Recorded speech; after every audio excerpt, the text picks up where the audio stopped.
Remember the first time you signed something that actually mattered? Not a permission slip, something with money attached to it. Maybe it was a lease. 28 pages of legal language you'd never been taught to read. There was a clause about lease escalation provisions. You nodded at it like you knew what it meant. You didn't. There was a section on security deposit deductions for normal wear and tear, phrased to sound standard, written to be one-sided, designed to let someone keep your money for almost any reason. You signed it in 20 minutes. Or maybe it was your first credit card agreement. The one where the words variable APR showed up on page 3, and you kept reading because asking what it meant felt like admitting something about yourself you weren't ready to admit. Or maybe it was your first salary offer, the one you accepted in about 11 seconds because you didn't know you were allowed to say anything other than, "That sounds great." Nobody had ever told you the first number wasn't the real number. Whatever yours was, you remember the feeling. Not confusion exactly. Something heavier. The slow recognition that you'd spent 12 years inside a building whose entire purpose was to prepare you for adult life. And the first time adult life asked you a real question, you had nothing. 12 years. You learned the quadratic formula, the periodic table, the themes of To Kill a Mockingbird. You can probably still tell me what the mitochondria does. Everybody can. It's the one fact that survived everything. But nobody taught you how compound interest works. The one piece of math that decides whether you build wealth or drown in debt.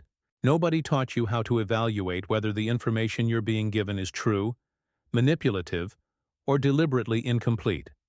And nobody taught you how to negotiate. The interaction that will determine your lifetime earnings more than your GPA or your degree. 3 skills, used daily in adult life, exposed to 0 times in 12 to 16 years of mandatory education. And here's where this video goes somewhere most don't. I'm not going to tell you school is broken. What I am going to do is show you 3 skills, 3 documented omissions, and 3 identifiable beneficiaries. Industries that profit, in measurable dollars, from the fact that you graduated without these skills. Not a conspiracy, a paper trail, and I'll let you decide what to call it. Most people carry this frustration. School didn't teach me real stuff, like it's just a meme. A complaint you make at 24 when your first tax return makes you feel like you're defusing a bomb with no manual. You assume it was an oversight. Budget problems. Not enough time. Parents are supposed to teach that. You absorb one of those explanations and stop asking. I stopped asking too, until I looked at how curriculum decisions actually get made. Here's what most people picture. A room full of experienced teachers asking, "What does a young person need to know?" That's not what happens. Curriculum standards are set by government-appointed committees, boards that include political appointees, industry representatives, and lobbyists alongside educators. In the United States, textbook publishers and standardized testing companies hold enormous influence over what gets included. And they have a specific financial incentive. Keep the curriculum testable. Testable, meaning content that can be measured by a multiple-choice exam, packaged into a textbook chapter, and sold at scale. The quadratic formula is testable. The exports of Brazil are testable. Mitochondria, extremely testable. But financial literacy? You can't bubble in the right answer to, how does compound interest work against you on a credit card? Critical thinking about media manipulation? There's no Scantron for that. Negotiation? That's a skill built through practice, feedback, and live interaction. Not a chapter with a quiz at the end. And here's the part that turns a complaint into a question. The textbook industry is a market worth over $10 billion. The standardized testing industry generates billions more. These aren't shadowy organizations. They're businesses, and businesses optimize for what they can sell. Not for what's missing from your life when you're staring at a credit card statement at midnight, wondering why the number keeps going up. Think of the curriculum like a restaurant menu. You've been eating from it for 12 years, assuming the chef built it around what's best for you. But the chef didn't design the menu. The suppliers did. The companies that sell the ingredients. They profit from what gets served, not from what you actually need. And the skills that would protect you most, understanding money mechanics, examining your own thinking, negotiating the terms of your own life, happen to be the three hardest to package, the three hardest to test, and the three most threatening to the people who profit when you don't have them. That's not a conspiracy. It's an incentive structure. And incentive structures don't need a villain. They just need nobody asking one question. Who benefits from what's not on the menu? 3 exhibits. 3 beneficiaries. And the first one has already cost you real money. You just haven't done the math yet. Let me show you a number no classroom ever pointed at your actual life. Take a credit card with a $5,000 balance at 22% APR. Completely standard for someone in their early 20s. If you make only the minimum payment every month, which is exactly what the credit card company suggests in bold at the top of your statement, you will pay approximately $12,672 to clear that $5,000 debt, and it will take roughly 27 years. $12,672 for $5,000 of purchases, jeans, a laptop, maybe some takeout you forgot about 3 months later. You'd still be paying for it approaching 50. That's not a penalty. That's the product. Credit card companies don't make money when you pay your balance. They make it when you don't. And the minimum payment isn't a helpful suggestion. It's an engineered number calculated to keep you paying the maximum interest over the maximum time. Now, pull out your actual credit card bill sometime. Look at it like a document someone designed, because someone did. The minimum payment is in a bigger font than the APR. The payment due date is bolded, but the total interest charged line? Smaller type, near the bottom, almost tucked away. Every element guides your eye toward the action that costs you the most, and away from the number that would make you pay it off faster. You've held this thing dozens of times. You never noticed the design was arguing against you. Who benefits from the fact that you never learned this math? According to the Consumer Financial Protection Bureau, credit card companies charged borrowers over $130 billion in interest and fees in a single year, and that figure has grown since. That revenue depends on a population that doesn't understand compound interest and treats the minimum payment as a reasonable strategy. The financial services industry is also one of the largest lobbying forces in education policy. Are they explicitly lobbying against financial literacy?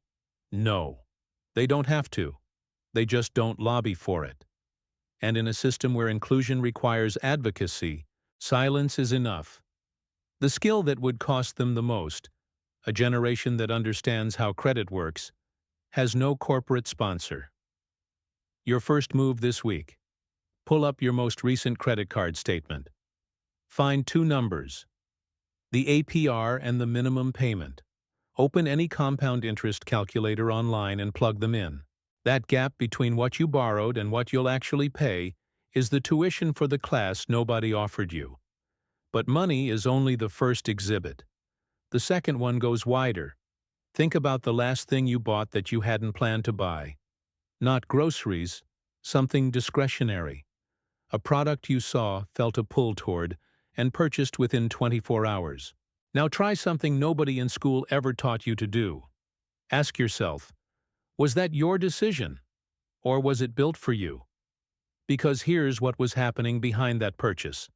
An algorithm identified you based on your browsing history, your age, what you paused on 3 days ago. An ad was designed using scarcity language, only 3 left, and social proof. 4,500 people bought this today, to trigger an emotional response that skips past the part of your brain that evaluates. The price was set at $49.99 instead of $50 because of left-digit anchoring. Your brain reads it as in the 40s. Boy, the checkout page had a countdown timer. Every element was engineered by someone who studied cognitive biases professionally, and you, the person on the other end of all that, were taught the exports of Brazil. But not 1 hour on how to notice when someone is hacking your decision-making. Exhibit A had a specific beneficiary: the credit industry. Exhibit B. The beneficiary is basically everyone who sells you anything. A population that can spot logical fallacies in advertising buys less on impulse. A population that recognizes emotional manipulation in political messaging votes more independently. A population that can tell the difference between wanting something and being made to want something consumes less and complies less automatically. This isn't one company lobbying against one class. It's an entire economic infrastructure that runs more smoothly when the people inside it can't examine their own reactions. Total advertising spending in the United States exceeded $500 billion in 2024. That spending is only profitable to the extent that you can't deconstruct what's being done to you. Critical self-examination is the antivirus for a brain living in a world built to exploit its blind spots. And nobody profiting from those blind spots is going to sponsor the antivirus. If that just made something click, hit the like. That's how I know whether to keep making this kind of content. Your entry point this week: the 24-hour decision audit. For one day, before every non-essential decision, pause and ask 3 things. What am I feeling right now? Was this feeling here before I encountered this, or did this create it? If I wait 24 hours, will I still want this? 3 questions, 3 seconds each. That's the beginning of thinking about your own thinking. Every marketer, every algorithm is betting you won't develop this habit. That bet has been correct your entire life. Make it wrong, 2 exhibits down. The third one hits closest to your bank account. There is a number that has shaped your financial life more than your savings rate, your investment choices, or your spending habits combined. It's the number you said yes to when you got your first job offer, not the number you wanted. The number you accepted, within minutes, without pushing back, because it never occurred to you that the first number wasn't the final number. Research from George Mason University and Temple University estimated that failing to negotiate a first salary can cost over $600,000 in cumulative earnings over a career. Linda Babcock at Carnegie Mellon has cited losses between $1 million and $1.5 million over a lifetime. That's a house. That's retirement 5 years earlier. That's the most expensive class nobody offered you. Settled in a 5-minute phone call where you said, "That sounds great," because anything else felt impossible. Who benefits when you don't negotiate? Employers. Not because they're evil. Because every salary offer starts below the maximum they're authorized to pay. The gap between the offer and the ceiling is the negotiation space. Every dollar you leave there stays in the company's budget. One employee who doesn't negotiate saves money. An entire generation that doesn't negotiate saves employers billions every year. Add landlords who present lease terms as fixed when they're not. Add hospitals that send bills designed to look final when the majority can be reduced with a phone call. Every system where one side sets the price and the other accepts without question profits from your silence. Who would lobby for this skill? The schools are funded by governments. The governments are influenced by corporations. The corporations are on the other side of the table. The incentive runs in exactly the wrong direction. Now step back, see all 3 together. Exhibit A. They didn't teach you financial mechanics, so you borrow at rates you don't understand and make payments engineered to maximize someone else's returns. Exhibit B. They didn't teach you critical self-examination, so you make decisions you're convinced are yours, inside an environment designed to exploit your blind spots. Exhibit C.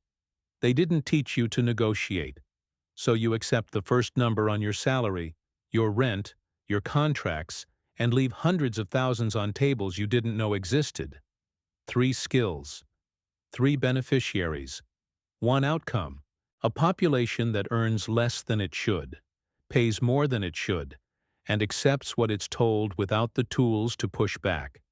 Imagine a driving school that teaches you how the engine works, the history of automobiles, and the names of every road in the county, but never teaches you how to steer, brake, or read a traffic sign. They hand you the keys and say good luck. When you crash, they don't blame the curriculum. They blame you. Should have been more careful. Should have figured it out. That's what happened to you, not with a car, with your entire adult life.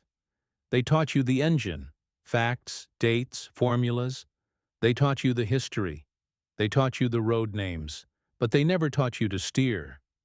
Your entry point. Negotiate one thing you'd normally accept at face value. A subscription fee, a late charge, a service rate. Call and say 6 words. Is there any flexibility on this? You'll be surprised how often the answer is yes. Because the price was built with room you've been voluntarily giving away your entire life. One call, 6 words. I'm not going to tell you the system failed you. The system did what it was built to do. Produce workers who don't understand the math behind their debt, consumers who can't deconstruct the messaging aimed at them, and employees who accept the first number they're handed. That's not a bug. That's the feature. Here's a 3-week self-curriculum. 1 skill per week, 30 minutes or less. Week 1, financial mechanics. Pull up every recurring debt you carry. Find the interest rate. Run the minimum payment through a compound interest calculator. Just see the real number. That's the class they never gave you. Week 2, critical self-examination. Run the 24-hour decision audit for 1 full day. Before every non-essential choice, pause and ask, was this feeling here before I saw this, or did this create it? Write down 3 moments where you caught the difference. Week 3, negotiation. Pick 1 bill, 1 fee, 1 price you've always accepted without question. Call and ask, is there any flexibility? Write down what happens. 3 weeks, 3 skills, 3 classes that 12 years of mandatory education left off the schedule. Not because there wasn't room, but because the people who design the menu don't eat from it. They eat from yours. 12 years. Thousands of hours. Hundreds of exams. And the 3 skills that would have protected your money, your thinking, and your earning power the most were never on a single test. That wasn't an accident. That was an incentive. But incentives only work on people who can't see them. And now you can. They didn't forget to teach you these skills. They decided not to. The difference between forgot and decided is a beneficiary. Now you know who benefits. And now the only person who decides what you learn next is you. Tell me the moment your education's absence became real. Not a general complaint. The specific situation. Was it the first lease you couldn't read? The salary you accepted in silence? The credit card bill that kept growing? Name the moment. Because naming it is the first line of the curriculum they hoped you'd never write. Subscribe if this changed how you see those 12 years. More exhibits coming.